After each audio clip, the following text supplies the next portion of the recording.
Now from WATN, it's Local 24 This Week with Richard Ransom. Welcome to Local 24 This Week, the one show you can trust every Sunday morning to give you the real story behind the big stories. In fact, starting next week, we're excited to let you know if you can't catch us at 9 a.m., we will rebroadcast the show Sunday nights at 10:35 after Local 24 News. Local 24 This Week is twice as nice starting next Sunday. Let's go to this morning's topics first, though. First, new projects, two big plans announced by Memphis Mayor Jim Strickland this week. $15 million to overhaul the city's curbside trash pickup, and a $40 million facelift for Elvis Presley Boulevard. 7 years in the making, and it starts this month. Is that just coincidence? Meantime, folks are asking, is Graceland moving? The head of Elvis Presley Enterprises tells the Wall Street Journal he has offers to move the mansion piece by piece to anywhere from Nashville to Asia. And TennCare tussle. We learned more about how 27,000 Shelby County kids were dropped from TennCare, who even this morning may not even know that they've been dropped, as state lawmakers flirt with getting rid of TennCare altogether. So a lot to talk about with my roundtable when we get to them in just a moment. But first, I want to introduce former Shelby County Mayor and Sheriff Bill Morris. He is with me to go one-on-one and talk about his new autobiography called Bill Morris, A Legendary Life. Mayor, thank you so much for being with us this morning. Appreciate it. You're going to get a kick out of this story. My 18-year-old son, I told him, he asked me who I was interviewing. He goes, oh, the guy the Parkway is named after, Bill Morris Parkway. I said, well, he actually was a mayor and a sheriff and knows quite a bit about Shelby County history. I don't even know where to start with this book, because you have, people would not suspect, I don't think, that in Shelby County you would see so much history that the whole world is aware of. From the assassination of Dr. King to when you had to go get James Earl Ray in London, to the death of Elvis Presley. I mean, these are major known events. Did it just kind of dawn on you, hey, that might be worth a book? No, not really. What happened, Richard, over the last 40 years, or 50 actually, 51 years since Dr. King was killed, 42 years since Elvis died, 25 years since I was a mayor.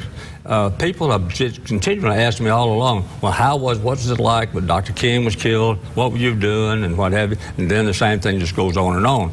It reminded me that the Dr. King assassination created a lot of ripples in our city.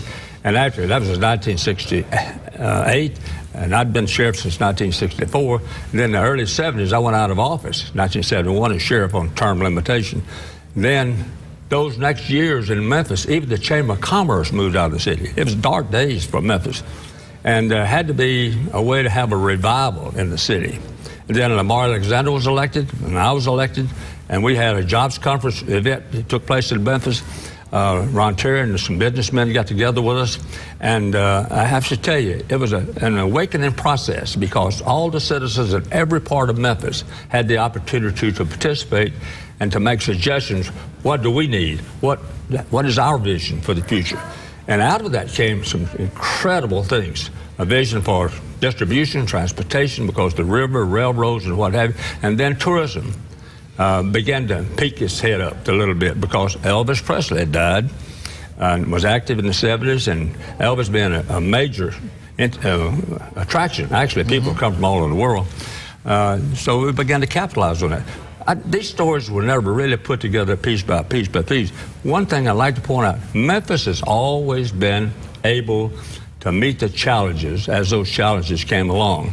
And I'm happy to have been a part of that 60 plus years, and no one else that's alive today was present and involved in those issues at the time they happened. So the book. Well, you chronicle it all in tremendous detail. It is a very good read, and I wonder, as you do all this reflection, look forward for a minute. What do you worry about most for the future of your city and county, and what are you most optimistic about for your city and county? Well, I'm most worried because organizations like the Junior Chamber of Commerce, the Kiwanis Club, the Rotary Club, and Optimus, those organizations that gave people in the city an opportunity to work for nonprofit organizations to help address some of the issues concerning the citizens. All of those organizations are declining. We have fewer and fewer people willing to get involved.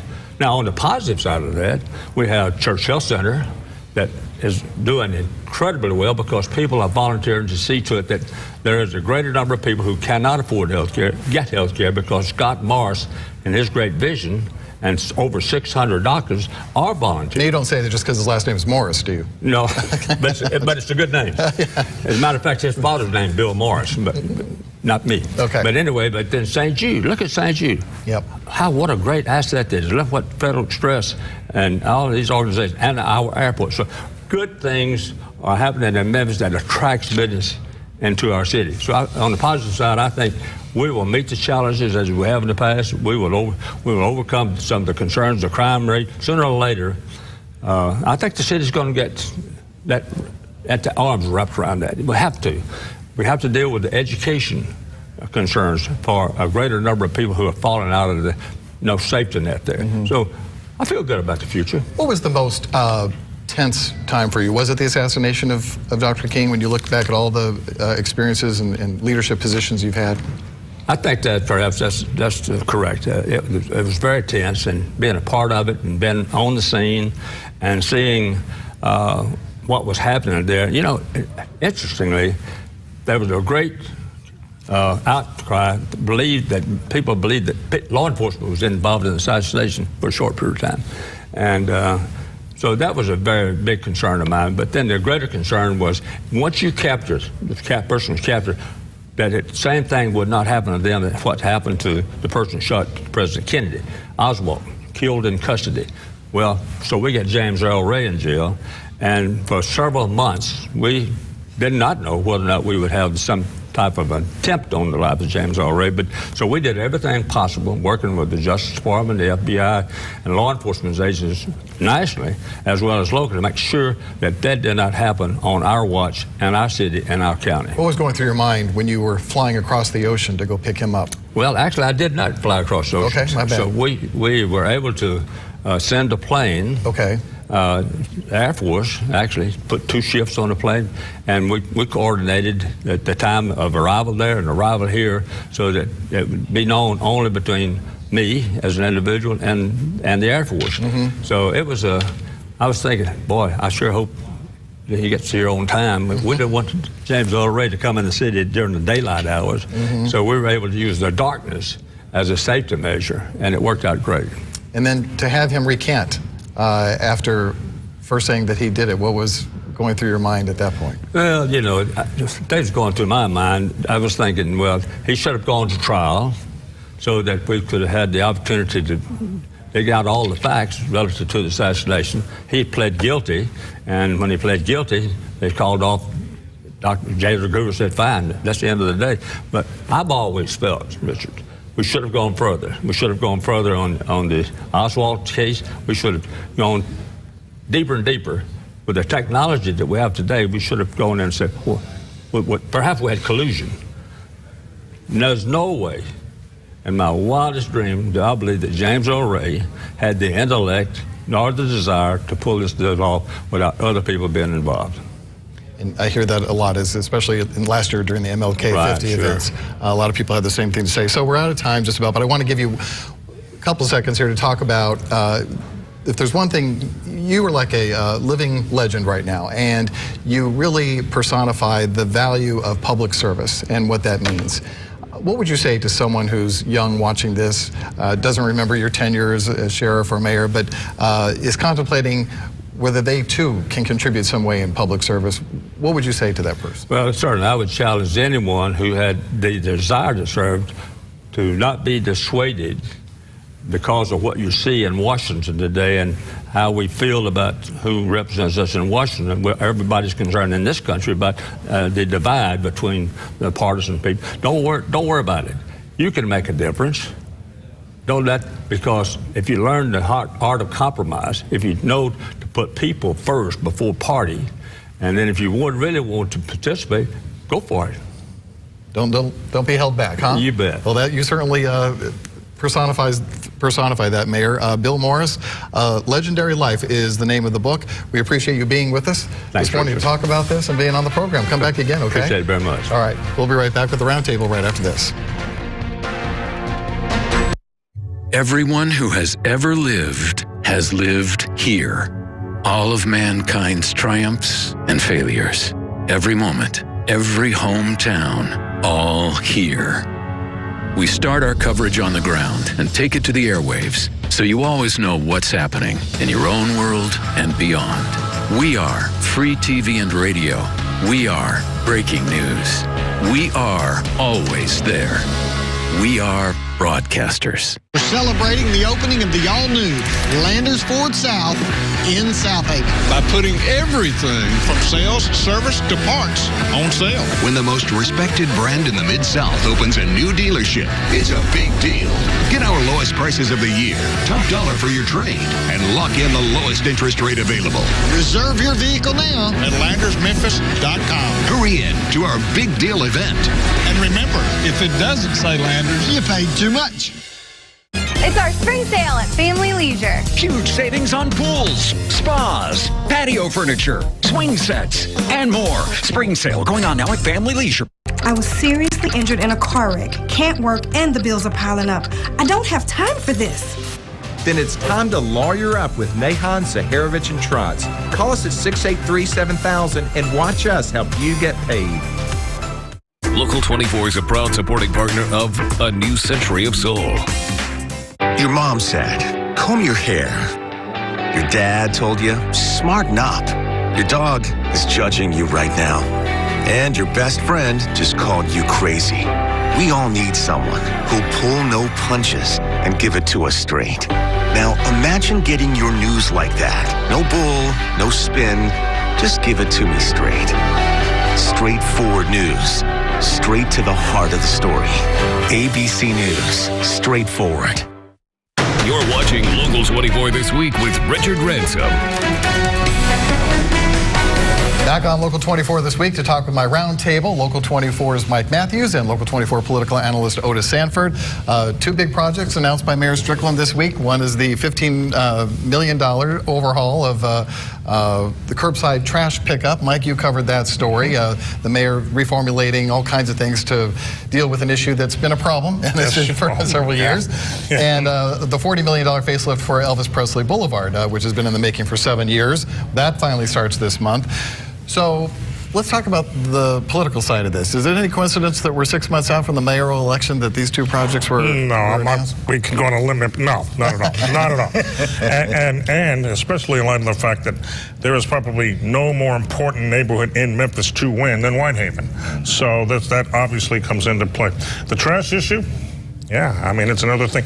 And remember here, though, they took $15 million out of their account, their savings account, so to speak. The rainy day fund. The rainy day fund, to pay for this, okay? It'll get you through October, November, when, if people like it, they're going to say, well, then you need to pay for it. And it'll be around $23, $24 a month, I'm told, more to pay for it. That has never gone over well in the city, people paying more for their sanitation. So that's the thing to watch out for. Let's see how successful this is, and whether they're willing to pay for it in the long run, because I'm thinking they're going to have to. Yeah. That's a good chunk of change for folks. It really is, and that little detail was not talked about all that much this past week. No, it was not. But these two projects are certainly politically based. Now, obviously, I'm not implying that that's the mayor's only motivation, but certainly it has to be at the top. He's in a race for re-election. He's running against two people that have some name recognition, even though he's still the front runner at this point. But Mike is absolutely right about the Whitehaven project. Fixing that street, which continues to have problems. I drive down there from time to time, used to live there. Making that better is certainly going to help him with Whitehaven residents who are big voters, and it is a political move, no doubt about it. What's going on between the city and Graceland and Elvis Presley Enterprises? I mean, this relationship is very sour, and this week we had the article in the Wall Street Journal, The Guardian, an international paper, picked it up as well, that the head of Graceland, Joel Weinshanker, saying that he is getting offers to basically move the mansion piece by piece, which can be done, to Nashville, all the way to Asia. Caught the mayor a little off guard this week. He did tell the Commercial Appeal, I don't know what to make of it. I don't think they're going to move. I don't think they are either. But is that in the realm of possibility, or is it just an empty threat? What do you think? That's political bluster or economic bluster. This whole issue has to do with the fight that's been going on for a while about the building of that arena down there, and the fact that the Grizzlies are involved in that, and the city is saying, we won't use any public incentives for you to build that arena. That's up to you. We can't get involved in that. That's been a spat that's been going on. That wound up in the courts, I believe. And Joel Weinshanker is just using some bluster here. I don't believe for a second, Richard, that they're going to tear down, because they'd have to take it apart, Graceland Mansion and move it somewhere else. It's a ridiculous notion, but it's just bluster. You'd think the Presley family, the heirs, Lisa Marie, would have something to say about that.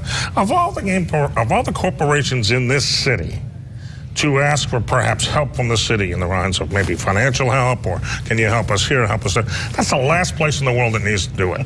And it's the most successful business, probably outside of FedEx, the most successful business in this city. And for them to say, we'd like some help for us to stay, hey, if that's how much it's going to cost you to stay, I'll help you pack. Well, let's not forget that one of the most generous tax incentives that this city has ever given was to build the Graceland Hotel, the guest house at Graceland. Guest house at Graceland. That was a huge plum for them. Plus, you know, Graceland and the Elvis Presley, they don't have a lot of overhead over there. It's not like FedEx, where they have a lot of expenses to deal with. I mean, they have employees, they have upkeep, they have a lot of things, but they don't have that much of a need for public incentives, in my view. But they're asking for them. It is they're significant in terms of our tourism. So, okay, I'll give them that. But I agree with Mike on this one. This is a non-starter if you're talking about a threat to move, so give us a lot more. I'm just not feeling that at all. Okay. Well, last word, Mike, anything? Well, the folks in Nashville were quoted at the end of last week by saying they're not interested in either. They say Memphis, Graceland belongs in Memphis, period. That's the way it needs to be. So I don't see it moving anywhere. All right, well, it's good fodder for a show like this. Well, it is. Right? Okay, we're going to take a break. We're going to talk about the TennCare tussle, a couple of developments there this week, and we come right back.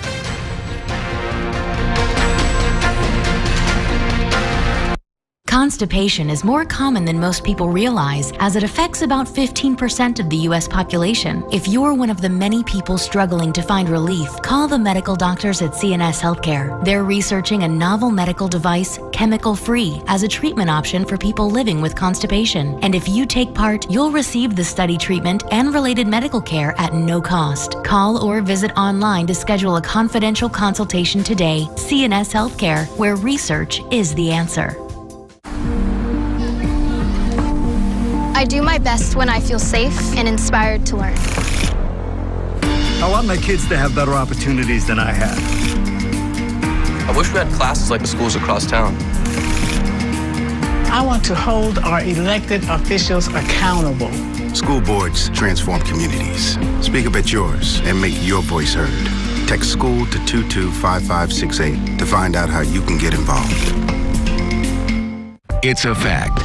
Millions of Americans are currently faced with the rising cost of home repair bills. If this is you or someone you know, we have important information that could save you thousands. Affordable home warranty coverage is available that provides protection that costs less and is customized to fit your needs. For example, it costs over $400 to repair the electrical in your home. With a home warranty, 100% of the repair cost is covered. It can cost over $580 to repair a water heater in your home. With a home warranty, 100% is covered. To replace an air conditioning unit, it can cost up to $2,000 or more. With a home warranty, 100% is covered. Call Champion Home Warranty for a free quote. There's no credit check and everyone is guaranteed approval. The call and consultation are free. Don't wait. Make the call now. Please call 800-591-2597. You're watching Local 24 This Week with Richard Ransom.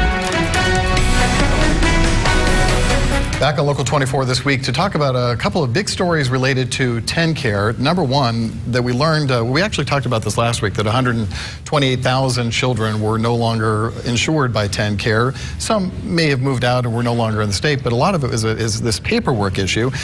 But we drilled down a little bit more on it this week and learned of that number, 27,000 are Shelby County kids. Right. And many of them may not know, as we speak right now, that parents may not know their kids are uninsured. That's right, and they won't know unless they go to the hospital or some emergency. Then they show up there, and it's a major emergency, and then they find out they don't have insurance.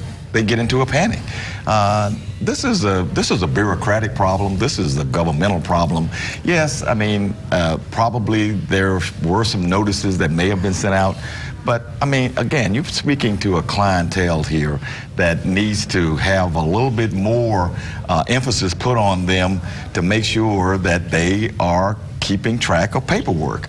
That's a government responsibility in my mind, and just to kick people off without any effort to make sure that they're staying on, again, this seems to me to be pretty heartless. It's another example of how poor people don't get the benefit of the doubt when it comes to health care, Richard. Well, what's changed? I mean, TennCare's been around for a long time, and this has never happened before. No, and for the life of me, I'm not sure why, other than the fact that with the Republicans in a supermajority here, and the feelings among many Republicans here that Donald Trump can't do the wrong thing in Washington, D.C., the idea of any type of government-supplied, government-assisted insurance just doesn't go over well at all, and I'm trying to cut it. If that's the case, the Republicans need to be aware, then Democrats, you need to be aware as well. That's the thing you should be running on, is insurance and health care. Because, as you said, you're knocking off that many kids in this city, a city where the parents can't afford it, the kids certainly can't afford it, and you're just going to wipe your hands and say, well, that's really tough. Now, that's not the way to work. Right. I don't think most people would disagree that kids are not the ones that should have to worry about whether their health care. And this is something that Governor Lee is going to have to, I saw a quote from him about it this week, but he's going to have to do a lot more to make sure that this gets fixed. This is unacceptable. Well, speaking of the Republican supermajority in both houses, this week the House passed a measure that basically asks the governor of Tennessee, Governor Bill Lee, to go to Uncle Sam, go to the federal government, and do away with TennCare as we know it. Instead, request a federal block grant that would just fund some kind of healthcare program in Tennessee, and it would be non-restrictive, and basically it sounds like a chance to start over. The one defense that's being given for is maybe they'd get more money from Uncle Sam than they now get, so maybe we could insure more people than we currently do. So it's expected to pass the Senate, possibly as soon as next week, as we know the session is winding down. This strikes me as a blockbuster story. It could have a huge impact, and I don't know that there's really a plan on how to run this new TennCare, whatever it is, and the number of people it affects is astronomical. There is not a plan that I know of, and again, the Democrats in the legislature, and it's not that many of them up there, they are opposed to this. It's certainly suspect where I'm concerned, because I don't know the plan to run it. I mean, who is going to run it? Are you going to take the 10 people who are running TennCare now and put them over on this? There are just too many unanswered questions about this right now. The whole thing doesn't make any sense. I mean, we're going to get this money, and it could be more money than we've been getting. And then we'll just kind of look at it and say, now how are we going to spend this money? Right. Well, they'll find a way to spend it. Whether they spend it in the right place in healthcare, that's the question. Whether they get a plan in order to learn how to fund it in healthcare, that's the other question. And right now, I don't see anything like that going on. Well, I'm sorry. Plus, you've had these same legislators who, when they had an opportunity to expand Medicaid, they refused to do so. They didn't want to be taken. That also happened this week. They named a bill after Governor Mike Pence, hoping that maybe if it was called that, instead of calling it Obamacare, because that's what Pence did when he was governor of Indiana, was expand Medicaid to provide more health care coverage to people who are uninsured. That's right. It didn't make a difference, though. And Romney did the same thing in Massachusetts. Right. That's right. Yeah. They named it after Mike Pence, meaning it's not doing anything at all. In honor of him. So always be nice to the vice president.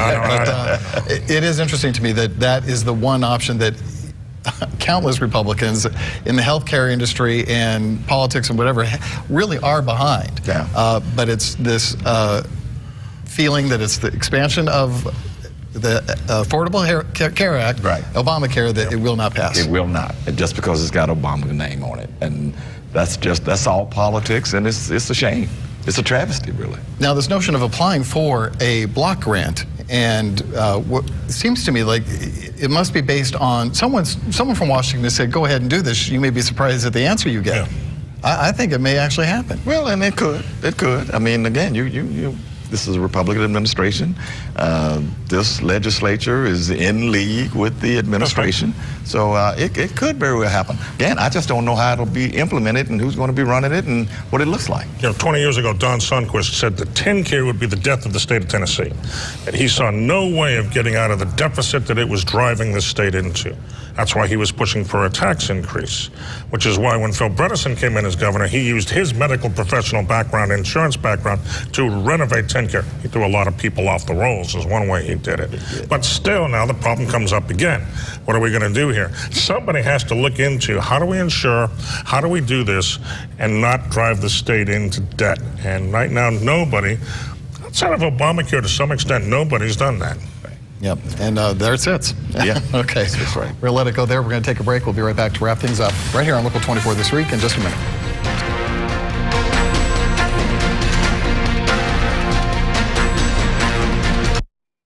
If you have Medicare, listen up. Medicare alone only covers 80% of your costs, leaving you to pay the rest. Changes to Medicare are no laughing matter. If you don't know the plans available now, you might end up with a doctor you're not so comfortable with. Understanding all the options, let's face it, it can be downright confusing. And that's why I love Health Markets, your insurance marketplace. They search thousands of plans from leading insurance companies to find a plan that's right for you. Plans that have prescription drug coverage, dental and vision care, and that offer extra benefits you may not even know are available. Some plans may eliminate your out-of-pocket costs, like co-pays and deductibles, and there's even plans with no monthly premium. And they can find you a plan that lets you keep your doctors. You can enroll today. So call Health Markets now for free help. It's easy to find the Medicare plan that saves you money. Your insurance marketplace, Health Markets. Call the number on the screen now for a free, no-obligation consultation. Representatives are standing by to assist you 24/7. Don't wait. I was in a car accident, and I hired a law firm that is always on TV.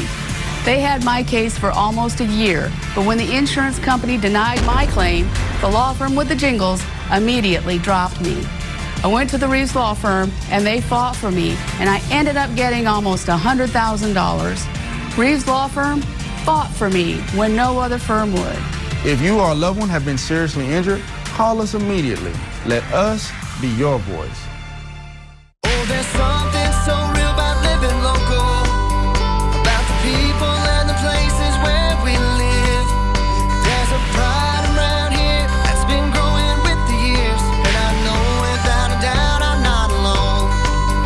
And I'm loving living local. Local 24 is there for me. The Mid-South is where I love to be.